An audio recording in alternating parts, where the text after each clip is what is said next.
My Only Refuge. Episode 2. Bismillahir Rahmanir Rahim. Do you think that only believers have problems in life? Do you think that only those who believe in God and want to adhere to His religion experience pain and hardship?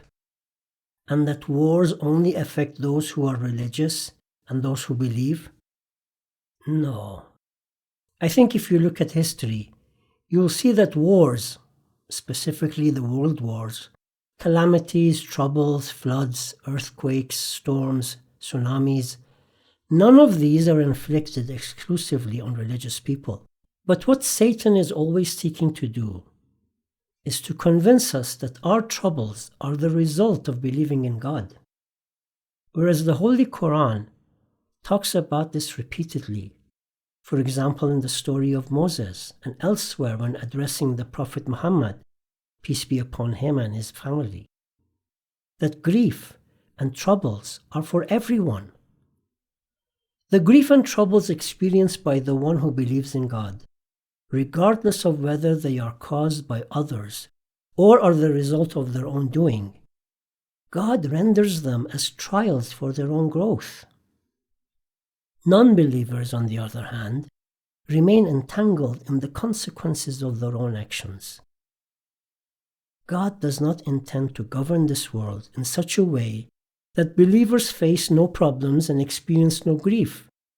This would render our freedom of choice and accountability meaningless, because everyone would know for sure beforehand the immediate consequence of their deeds. No. Amongst both the believers and the non-believers, there are some who have problems and some who apparently do not.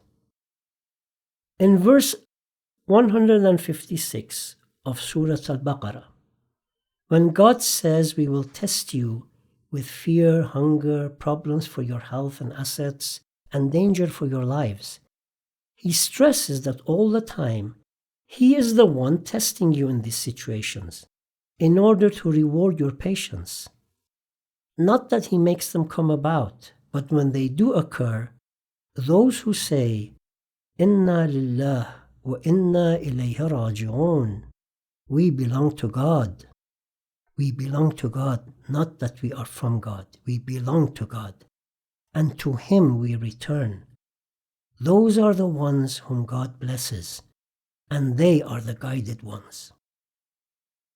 When we visit Imam Hussein's shrine, Salamullah alayhi, we are told to walk into the sanctuary of his tomb and say, Assalamu alayka ya Aba Abdullah, Inna lillah wa inna ilayhi raji'un. Ma a'zama musibatuka inda jaddika Rasulullah sallallahu alayhi wa alihi wa sallam. God's blessings be upon you. We belong to God, and to Him is our return. How profound is your grandfather's grief for you, meaning the Prophet Muhammad, peace be upon him and his family. How would we feel if we did not experience any grief or troubles, while God's most beloved and dearest ones endure the most severe sufferings and afflictions?